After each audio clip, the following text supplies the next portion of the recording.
As students grow older and advance their education, there are higher expectations for the quantity and quality of work students can accomplish independently. To foster success in secondary and post-secondary education, it is advantageous that students gain the skills they need to complete tasks independently while in elementary school. Students with ADHD may have challenges with independent task completion, as individuals with ADHD may struggle more with executive functions. The main research question addressed in this video is, what strategies can teachers implement to improve independent task completion in students with ADHD?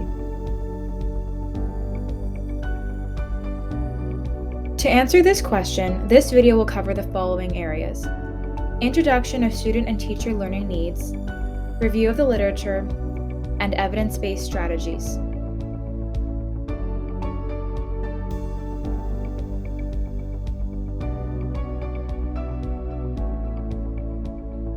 My name is Jada Lamb, and I'm in my second year of the University of Toronto's Masters of Child Study and Education program. In the fall of 2022, I completed my 13-week extended practicum in a grade 6 classroom. Throughout my learning journey as a pre-service teacher, a student learning need I identified is independent task completion. I observed students struggling to work on assignments or tasks without direct involvement and guidance from a teacher.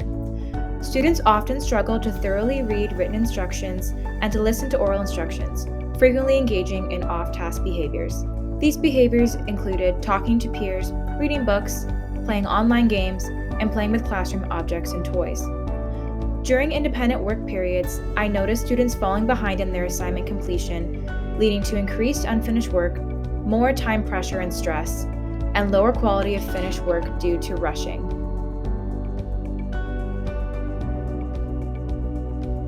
This student learning need was particularly noticeable in 2 students in my class, both of whom are diagnosed with attention deficit hyperactivity disorder.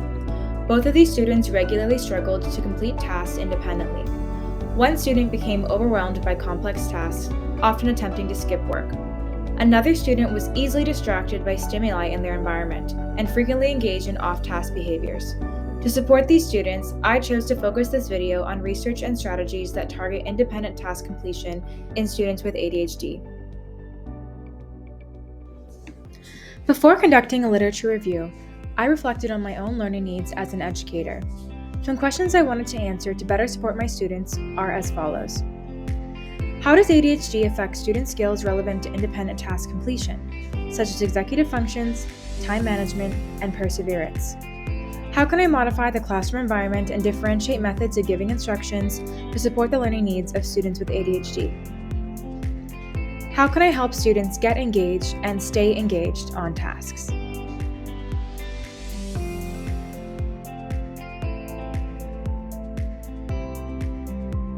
My literature review revealed a wealth of sources pertaining to my research topic. For the purposes of this video, I have focused on sources that relate to working memory and environmental stimulation.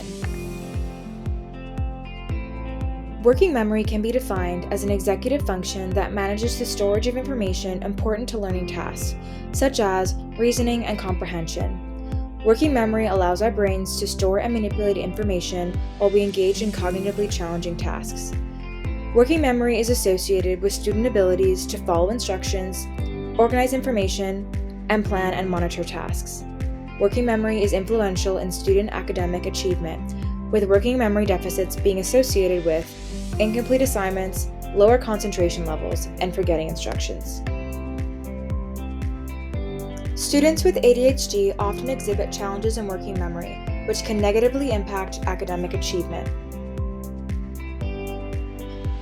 Research suggests that adjusting the required working memory load for tasks can improve student performance, especially in cases of complex or novel tasks. Breaking instructions into smaller parts and using external memory aids such as graphic organizers and cue cards can help to externalize working memory load.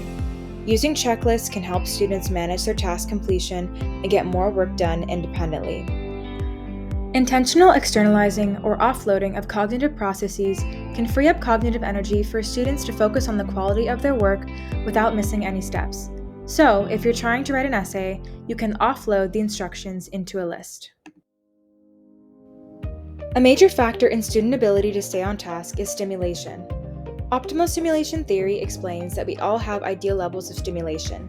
When environmental stimulation falls below this ideal level, we seek out stimulation to reach our optimal level. Students with ADHD may exhibit impulsivity, hyperactivity, and inattentiveness when below their optimal level of stimulation. In the classroom, this might look like students fidgeting on the carpet, blurting out questions or comments, or looking out the window. Research indicates that adding environmental stimulation can improve task performance in students diagnosed with or experiencing symptoms of ADHD.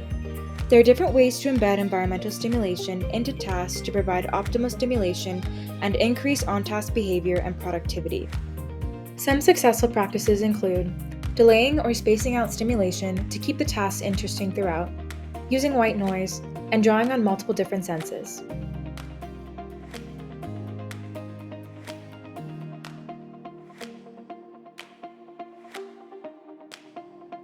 An evidence-based strategy to externalize working memory load during tasks is using checklists or cue cards to break down tasks into smaller steps. Physical or digital checklists can be created to provide visual instructions, and cue cards can be used as manipulatives that can be ordered and reordered as needed. Students can track their own progress by checking off items on the checklist or cue cards. For example, writing a paragraph may be broken into smaller steps such as brainstorm topics, write a topic sentence, write 3 body sentences, use correct spelling, and so forth. Tasks can also be chunked into sections to avoid overwhelming students with a large number of checklist items or cue cards. This move is intended to decrease feelings of being overwhelmed by tasks that have many steps. By externalizing instructions and implicit expectations, working memory demands will be reduced. Therefore, students will have more clarity about task requirements and increased cognitive energy available to focus on completing the task as opposed to remembering the steps involved. To execute this move successfully, students need to keep their checklists or cue cards. It may be necessary to assign designated locations to store these supports over multiple work periods. Additionally, breaking down tasks may be time-consuming, so teachers may choose to use this move selectively depending on student need. A potential support for this move is co-creating checklist items with the student. Over time, students may be expected to self-assess their own learning needs and externalize their working memory load independently. To monitor the success of this move, teachers can compare student behaviors while using a checklist or cue cards with student behaviors without these supports. Data that may be measured include amount of work completed, amount of time student requests teacher guidance, minutes spent on task, and minutes spent off task. If these measures consistently reveal that students are more independent, complete more work, or spend more time on task, the move is successful. In my teaching practicum, I applied this move to my practice with student A. I chose this strategy because student A is overwhelmed by complex tasks and could benefit from breaking tasks into smaller chunks. To support this student, I individually reviewed the instructions with student A to check for understanding. Then, I asked the student to make a physical checklist outlining the first 3 to 5 steps of a task they were going to complete. To monitor student success, I recorded how long student A took to begin the task work while using the checklist, and made anecdotal notes about how often the student complained or asked to be excused from work. I compared my observations with data I recorded before using checklists. For student A, this strategy was successful. Writing down specific instructions gave student A a guide to refer back to, decreasing working memory demands. Breaking the tasks into chunks helped student A focus on more manageable amounts of work, decreasing anxiety.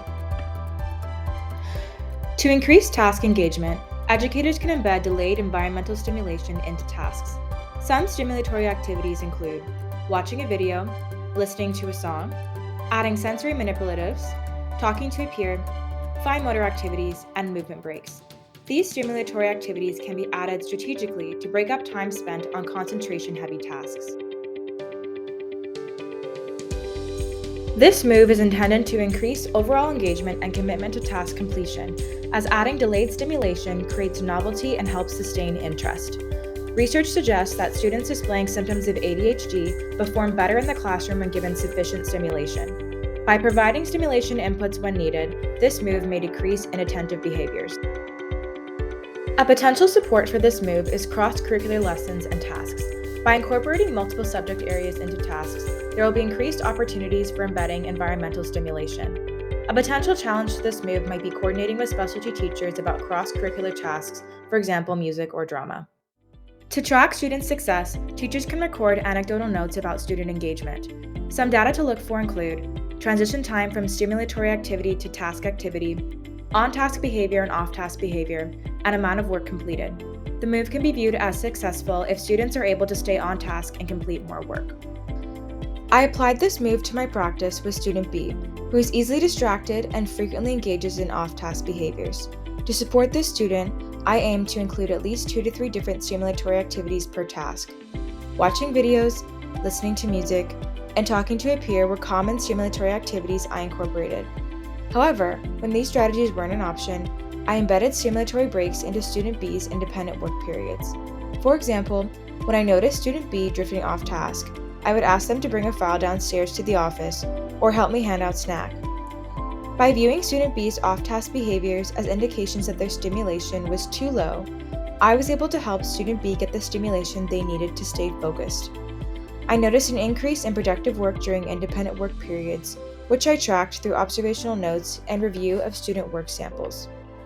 Thank you for watching this research-based video, and I hope these strategies enhance student success in your classroom.